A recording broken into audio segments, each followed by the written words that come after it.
benn comité com boo xamante benn comité ad hoc boo xamee moom moo yore lépp lu jëm ci wàllu nettoiement des plages les déguerpissements ak li nga xam ne mooy nettoyage dëkk bi loolu nag pour que ñu dégg ko mooy que tey dañu ñëw pour tàmbali li nga xam ne mooy le nettoiement des plages mais xam ngeen ne le nettoiement des plages gis ngeen ne ñun li ñu am ci littoral amul benn commune ci 19 communes yi koo xamee am na ko muy les 19 communes qui forment la ville de Dakar tey fi ñu tàmbalee nii fii la Yoff tàmbalee ba la plage du virage loolu moo tax monsieur le maire Seydina Issa Laye Samb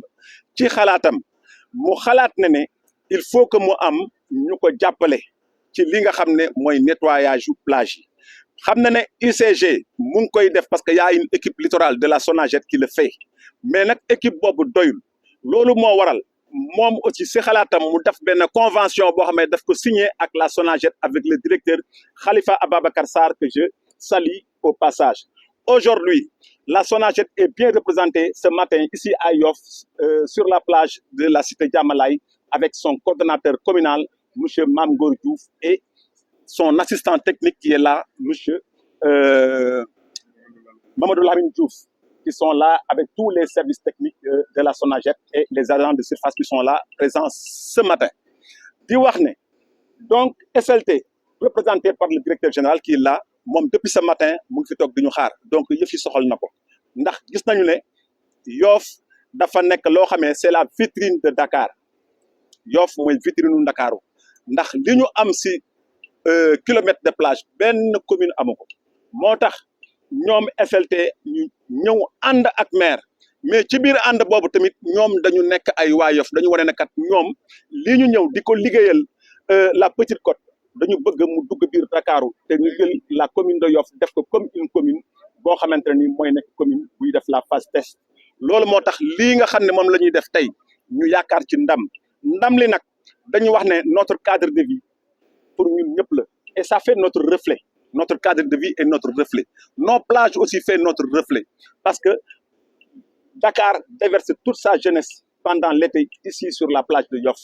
voilà le pourquoi ñu bëgg li nga xam ne moo fi nekk si ay aire de jeu sur le littoral de Yoff lépp muy set muy nettoyer ko ñu ànd ci ak SLT ànd ci ak la SONAGED donc tey loolu moo ñu fi dajale le maire si ndigalu le maire Seydina Issa Laye Samb bi nga xam ne mooy le maire de la commune de Yoff. ci seen lëkkaloo SLT ñu gis ci lu bees ci wàllu nettoyage muy maanaam machine bi nga xam ne moom mooy def tri bi tamit lan nga mën a wax. bon machine bi mënuñu def lu dul rafetlu ko ndax gis ngeen ne li tax ñu koy rafetlu mooy gis ngeen fii ngeen toog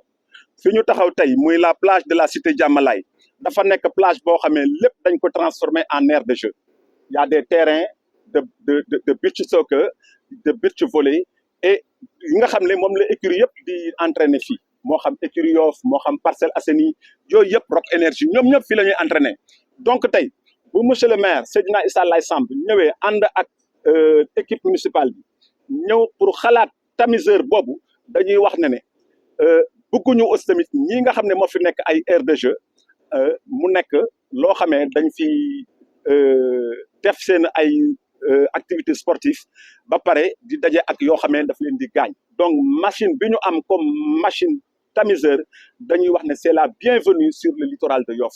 ñun am nañ ci yaakaar te aussi def expérimenté nañ ko fan yi passé si appelu Layen fële nga xam ne mooy bérébu Seydina Limaamu alayhi wa salaam avant appel bi liggéey am na fa liggéey bu am solo bu mu fa def lii nga xam ne mooy aussi tamit laataa ñuy julli it ci korité bi ñëw na aussi tamit ci li nga xam ne mooy jullukaayu Yoff def fa liggéey bu am solo ànd ci aussi ak la SONAGED ànd ci ak les services techniques de la mairie donc mënuñu def wax que ne loolu ñun dañ koy rafetlu dañ koy kontaan dañ ciy kontaan trop voilà. Alors, juste en français, si vous pouvez revenir sur cette activité, notamment voilà. l'utilisation d'une nouvelle machine pour, Voilà, bon, merci beaucoup. Je m'appelle El Hadji Mansour Seck, je suis le président de la commission cadre de vie, environnement, et urbanisme, habitat, hygiène et assainissement de la commune de Yoff. Aujourd'hui, nous sommes présents ici avec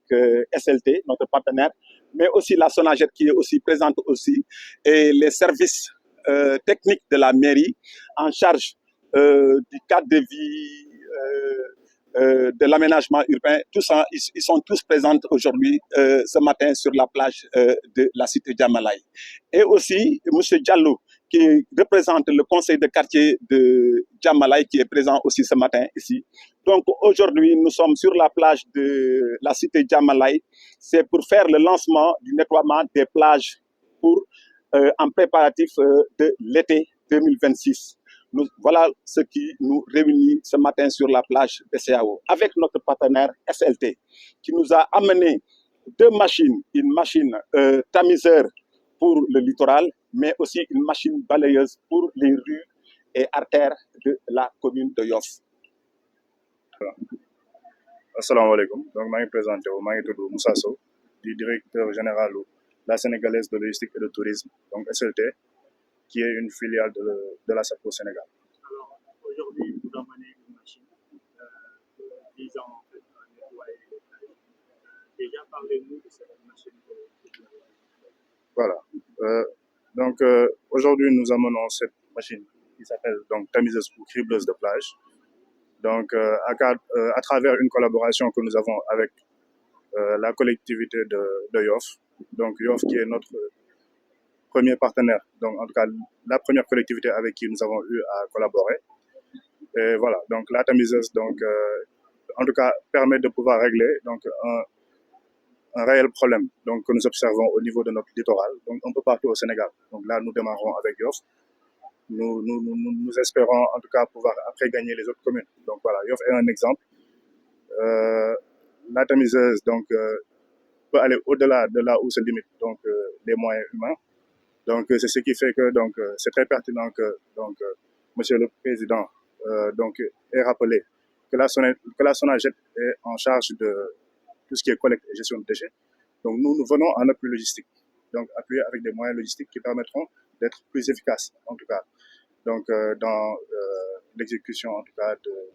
des tâches donc qui sont gérées par la mairie, à savoir donc nettoyer les plages, rendre le littoral plus attractif et surtout redynamiser l'économie de la plage. Donc la vision est aussi plus large, ça se limite pas seulement à la capitale. C'est ça, nous ne sommes pas limités en tout cas par rapport à nos zones d'intervention. Donc qui dit filiale de la SAPCO pense forcément au tourisme, mais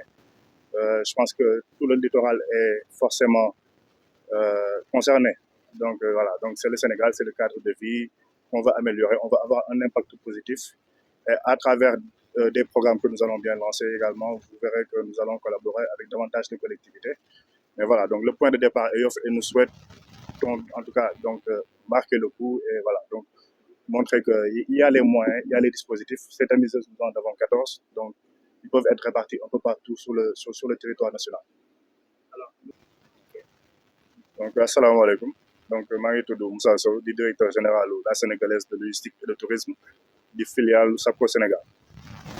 Donc, on a une fatalité avec donc aux côtés de la mairie de Yoff, si bien représenté, et aux côtés également donc, du partenaire de la mairie de Yoff, mais également du partenaire de la SLT, à savoir la SONAGED. Donc, nous savons que l'État a les plus responsabilités de collecte et gestion de déchets si étendu au territoire bio. Donc ñun SLT donc dañoo ñëw appuyer mairie bi en moyen logistique donc doomu aadama am na limite yu ko yàlla teg donc ci cadre nettoyage bi donc en fait pour plus d'efficacité ñun dañuy ñëw indi moyen yoo xamee ne dafay gën a mën am efficacité en tout cas ci nettoyage yi nga xamee ne moom lañ bëgg def au niveau des plages ndax le littoral donc dafa am solo donc c'est un héritage donc naturel boo xamee ne yàlla dañu ko jagleel donc ñun di si suñu wàllu mooy ñu entretenir ko mooy tamit ñu valoriser ko donc à travers peut-être des aménagements etc. Donc nous avons les dispositifs, nous commençons aujourd'hui avec donc mairie de Yoff, mais en fait amuñu limite daal ci fi ñu mën a intervenir ci Sénégal. Nous avons assez de tamiseuses, nous avons également tout moyen logistique donc à savoir donc les balayeuses de Voirie donc mairie de Yoff. Donc am nañ ci benn bi nga xamee ne mu ngi leen di aider ci voilà donc balayage donc Voirie yi ndax Yoff dafa yaatu donc en fait dispositif yooyu dafa leen di mën a aider ñu gën a efficace en tout cas ci seen entretien cadre de vie te gis nañu tamit Yoff cadre de vie loo xamee ne dañ ko joxe importance donc voilà ñun ñu ñëw nag donc jàppale leen épaule leen donc ci liggéey boobu noonu ndax Sénégal ñun ñëpp ñoo bokk liggéey jërëjëf citer un exemple comme dans la préservation du cadre de vie, notamment avec l'utilisation de l'eau privée. Est-ce le moment d'inviter les autres municipalités à ce sur le plan? C'est ça. Bon, nous allons donc en profiter pour faire un appel aux autres municipalités, parce que c'est la discussion d'ailleurs qu'on avait eue avec M. le maire Seydina Issa Laye. Donc, la mairie de Yoff a toujours représenté un exemple donc, pour les autres collectivités. La mairie de Yoff disposant d'un littoral, donc un des littorales les plus larges donc, de la région de Dakar. Donc, naturellement, le point de départ est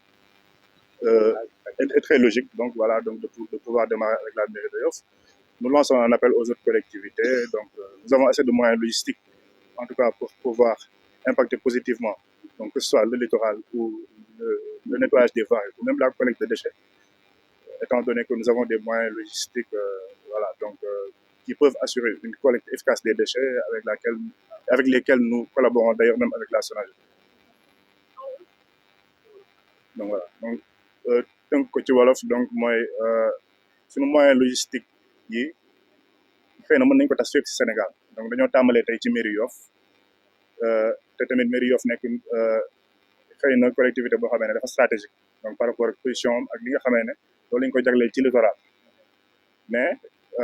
dañuy woo ñëpp dañuy woo collectivité yëpp dañuy woo acteurs de cadre de vie yëpp donc pour ñu liggéeyandoo en tout cas pour que ñun ñu mën a mettre à disposition nos moyens logistiques pour mën a régler